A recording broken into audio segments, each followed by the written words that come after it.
अब देखिए, ये तो राजनीतिक दलों की अपनी भाषा होती है और जब मौका आता है तो वो लोग अपने ढंग से अपनी बात कहते हैं। लेकिन एक सनातनी होने के नाते, कुंभ में जाकर लौटे हुए अनुभवी होने के नाते और आप चैनलों के माध्यम से परिस्थितियों को देखने समझने के नाते हम क्या कहना चाहेंगे। आप ये बताइए कि 300 किलोमीटर का जाम लगता है, कुप्रबंधन नहीं है तो क्या है?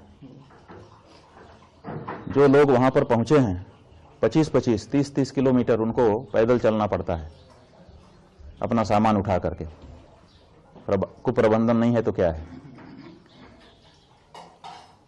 जो वहां पर जल स्नान के लिए धारा आ रही है उसमें मल जल मिला हुआ है, गंदे नालों का, स्नान के योग्य उसको वैज्ञानिक लोग नहीं मान रहे हैं और उसी में आप करोड़ों करोड़ लोगों को नहाने के लिए विवश किए हुए हैं।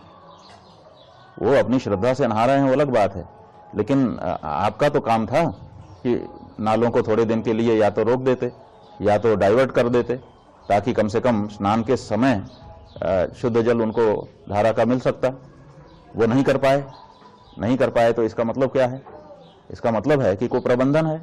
आपको पहले से पता था, 6 साल पहले से पता था कि 6 साल के बाद कुंभ आएगा, 12 साल के पहले से पता था कि 12 साल के बाद कुंभ आएगा, तो आपने इस बारे में कोई प्रयास क्यों नहीं किए? तो कुप्रबंधन की तो, और इतने सारे लोग मारे गए।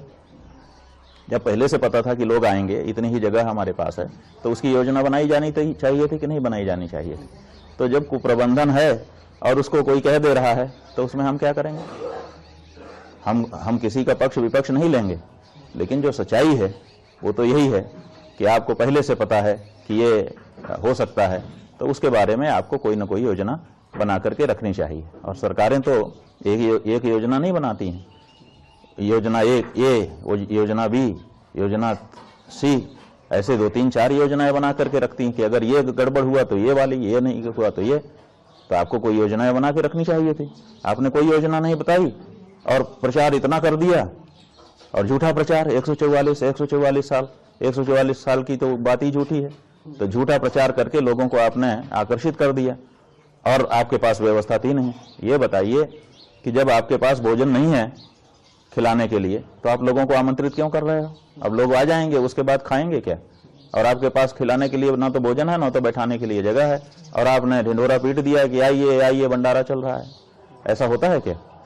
जितने लोगों की व्यवस्था आप कर सकते हैं उतने लोगों के लिए आप आमंत्रण करिए और उतने लोगों को ठीक से वहां पर जो भी किया जाना है करके वापस भेजिए, सुरक्षित आशीर्वाद लीजिए।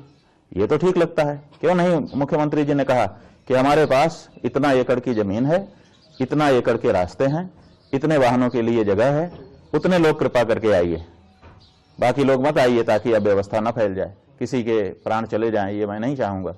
इस बारे में क्यों नहीं सतर्कता बताई गई? लेकिन नहीं किया गया। आखिर व्यवस्था क्या होती है?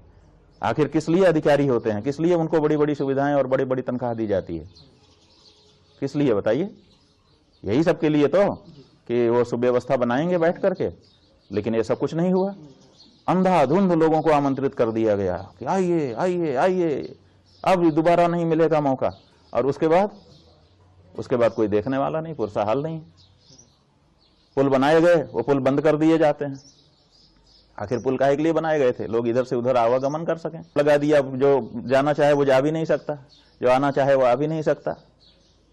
कोई आपके पास वैकल्पिक मार्ग नहीं है कि अगर कोई फंस गया है, समस्या में है, उसके लिए हम एक और सुरक्षित रास्ता रखें, उसमें से निकाल करके उसको आगे बढ़ा दें। ये सब तो व्यवस्था में किया जाता है ना। तो ये जो क्राउड मैनेजमेंट का जो सिद्धांत है, उस सिद्धांत का भी परिपालन यहाँ पर नहीं किया गया। हॉस्पिटैलिटी का जो सिद्धांत है कि हम मेजबान हैं, हम अगर लोगों को आमंत्रित कर रहे हैं, आवाहन कर रहे हैं, तो उतनी व्यवस्था हमारे पास होनी चाहिए, उसका भी कोई ख्याल नहीं रखा गया है। और यहाँ तक कि लोग मर गए तो उस मृत्यु को छिपाने का भी काम आपके द्वारा किया गया, जो घोर अपराध था। तो ऐसी परिस्थिति में कोई अगर इसको कोई संज्ञा देता है तो हम गलत नहीं कह पाएंगे।